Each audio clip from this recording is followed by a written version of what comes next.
আসসালামু আলাইকুম ওরহমতুল্লাহ। বাংলাদেশের সর্বশেষ আপডেট সংবাদে আপনাকে স্বাগতম। শুরুতেই জানাব সংবাদ শিরোনাম, এরপর বিস্তারিত। হঠাৎ বিএনপির কেন্দ্রীয় নেতাসহ আরও ১৯ জনকে বহিষ্কার, জানাব কে কে এই লিস্টে আছে। কিশোরগঞ্জ পাসপোর্ট অফিসে র্যাবের অভিযান, ২০ জনের কারাদণ্ড, কী অপরাধ ছিল তাদের? ইন্নালিল্লাহ। গাজীপুরে এনসিপির প্রার্থীকে হত্যাচেষ্টার অভিযোগ, বিএনপি প্রার্থী বললেন ভাইরাল হওয়ার চেষ্টা, জানতে পারবেন বিস্তারিত। কর্মজীবী নারীদের বিষয়ে পোস্ট নিয়ে শোরগোল, এক্স অ্যাকাউন্ট হ্যাকের দাবি জামায়াতের, আসল সত্য জানুন। প্রিয় দর্শক, এতক্ষণ শুনছিলেন সংবাদ শিরোনাম, এখন শুনবেন বিস্তারিত। তবে তার আগে আপনাদের কাছে একটি ছোট্ট রিকোয়েস্ট থাকবে। নিয়মিত বিশ্বের সকল আপডেট সংবাদ সবার আগে এই চ্যানেল থেকে পেতে চ্যানেলটি সাবস্ক্রাইব করুন। বিএনপির কেন্দ্রীয় নেতাসহ আরও ১৯ জনকে বহিষ্কার, দলীয় সিদ্ধান্ত অমান্য করে সংগঠনবিরোধী কর্মকাণ্ডে জড়িত থাকায় আরও ১৫ নেতাকে বহিষ্কার করা হয়েছে। রোববার ১ ফেব্রুয়ারি বিকালে বিএনপির সিনিয়র যুগ্ম মহাসচিব অ্যাডভোকেট রুহুল কবির রিজভী স্বাক্ষরিত পৃথক ৩টি বিজ্ঞপ্তিতে এ তথ্য জানানো হয়।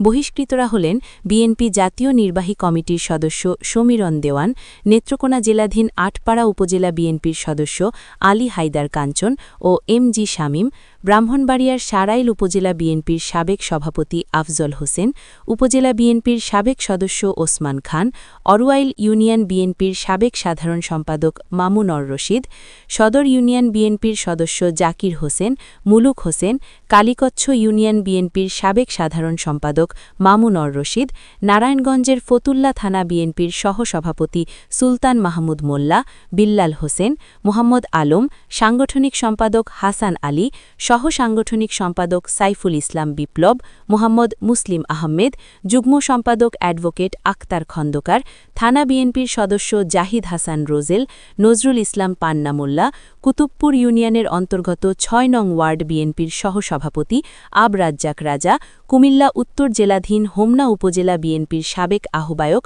জহিরুল ইসলাম জহুর ও পাবনা জেলাধীন ভাঙুড়া উপজেলা বিএনপির যুগ্ম আহ্বায়ক মোহাম্মদ আনিসুর রহমান লিটন। বিজ্ঞপ্তিতে বলা হয়েছে, দলীয় সিদ্ধান্ত অমান্য করে সংগঠনবিরোধী কর্মকাণ্ডে জড়িত থাকার জন্য বিএনপির প্রাথমিক সদস্য পদসহ সব পর্যায়ের পদ থেকে তাদের বহিষ্কার করা হয়েছে। কিশোরগঞ্জ পাসপোর্ট অফিসে র্যাবের অভিযান, ২০ জনের কারাদণ্ড। কিশোরগঞ্জ আঞ্চলিক পাসপোর্ট অফিস ও আশপাশের এলাকায় অভিযান চালিয়ে র্যাব ২০ জন দালালকে আটক করেছে র্যাব। পরে ভ্রাম্যমাণ আদালতের মাধ্যমে তাদের বিভিন্ন মেয়াদে কারাদণ্ড দেওয়া হয়। রোববার ১ ফেব্রুয়ারি সকালে র্যাব ১৪ সিপিসি ২ কিশোরগঞ্জ ক্যাম্পের সদস্যরা অভিযানটি পরিচালনা করেন।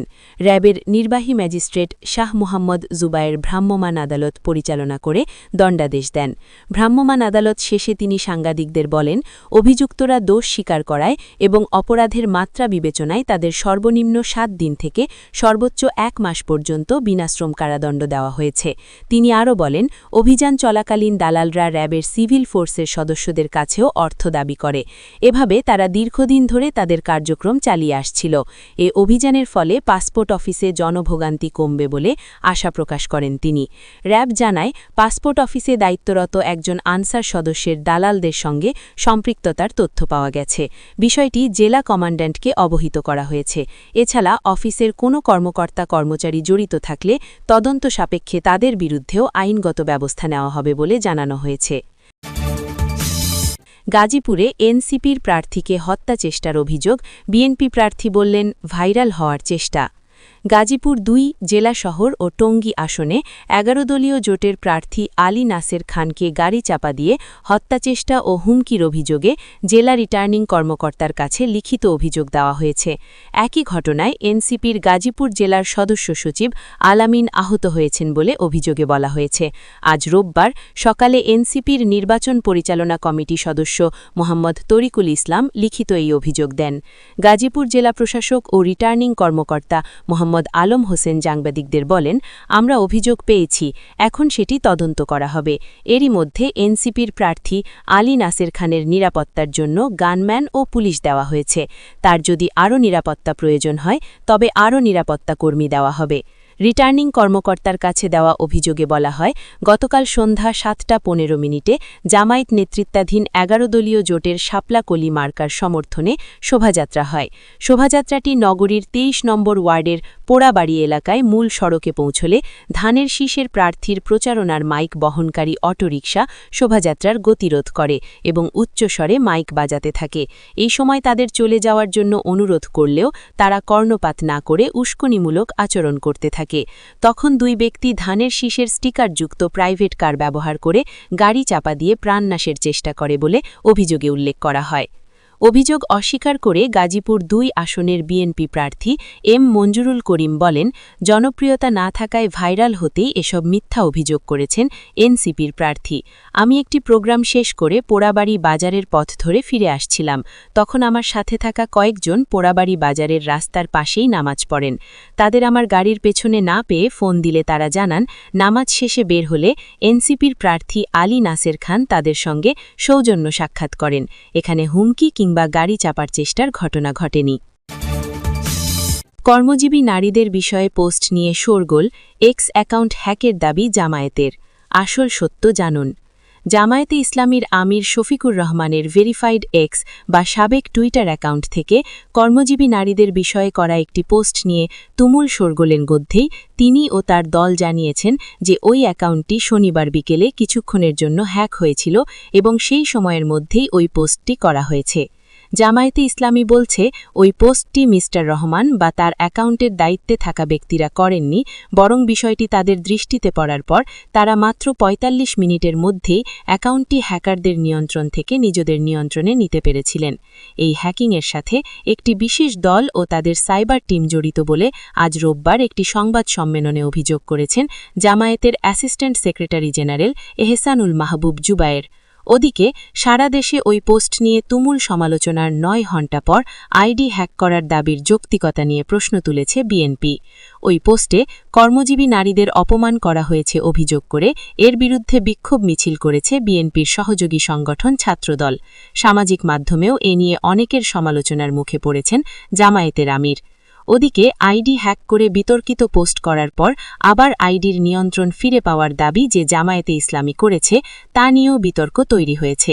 সাইবার অপরাধ বিশেষজ্ঞ তানভীর হাসান জোহা বলছেন, এক্স বা টুইটার অ্যাকাউন্ট হ্যাক হলে রিকভারি প্রক্রিয়া সাধারণত কয়েকটি টাইম স্লটে ভাগ করে এগোয় এবং প্রতিটি ধাপে আলাদা সময় লাগে।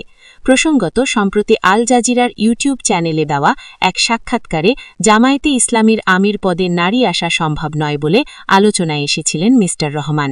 এক্স পোস্ট, জামায়াতের জিডি ও ব্যাখ্যা। অ্যাকাউন্ট হ্যাকের পর শফিকুর রহমানের এক্স অ্যাকাউন্টে যে পোস্ট করা হয়েছে বলে জামায়াত দাবি করছে, সেই পোস্টে বলা হয়েছিল, নারীর প্রশ্নে জামায়াতের অবস্থান বিভ্রান্তিকর বা অনুশোচনামূলক নয়, এটা নীতিগত। আমরা মনে করি না যে নারীদের নেতৃত্বে আসা উচিত। জামায়াতে এটা অসম্ভব। আল্লাহ এটা অনুমোদন করেন না। পোস্টের পরের অংশে লেখা হয়, আমরা বিশ্বাস করি যখন মহিলাদের আধুনিকতার নামে ঘর থেকে বের করা হয় তখন তারা শোষণ, নৈতিক অবক্ষয় এবং নিরাপত্তাহীনতার সম্মুখীন হয়, তখন এটি অন্য কিছুই নয় বরং অন্য রূপে পতিতাবৃত্তির মতোই। মুহূর্তের মধ্যেই এটি সামাজিক মাধ্যমে ছড়িয়ে পড়ে এবং এ নিয়ে তীব্র সমালোচনা তৈরি হয়। পরে মধ্যরাতে জামায়াত ওই অ্যাকাউন্ট থেকে জানায় যে মিস্টার রহমানের এক্স অ্যাকাউন্ট হ্যাক হয়েছিল।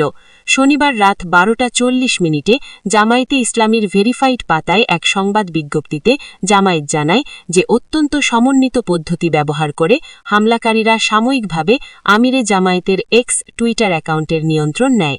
তবে দ্রুত পদক্ষেপ এবং বিদ্যমান নিরাপত্তা ব্যবস্থার মাধ্যমে আমাদের সাইবার টিম অল্প সময়ের মধ্যেই নিয়ন্ত্রণ ফিরে পেতে সক্ষম হয়েছে। ফলে অন্যান্য অ্যাকাউন্ট এবং প্ল্যাটফর্মের নিরাপত্তা নিশ্চিত করা সম্ভব হয়েছে। বিজ্ঞপ্তিতে বলা হয়েছে, এই স্বল্প সময়ের মধ্যে একটি অনাকাঙ্ক্ষিত পোস্ট প্রকাশিত হয় যেখানে আমিরে জামায়াতের নামে মিথ্যা বক্তব্য প্রচার করা হয়েছে। আমরা স্পষ্টভাবে জানাচ্ছি, উক্ত পোস্ট বা কন্টেন্ট আমিরে জামায়াতের কোনো বক্তব্য, মতামত বা অবস্থানকে প্রতিফলিত করে না। এটি সম্পূর্ণ মিথ্যা ও বিভ্রান্তিকর।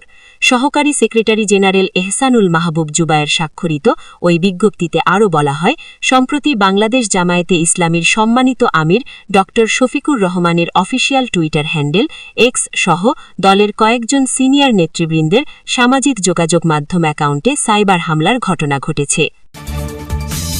প্রিয় দর্শক, এতক্ষণ শুনছিলেন বাংলাদেশের সর্বশেষ আপডেট সংবাদ।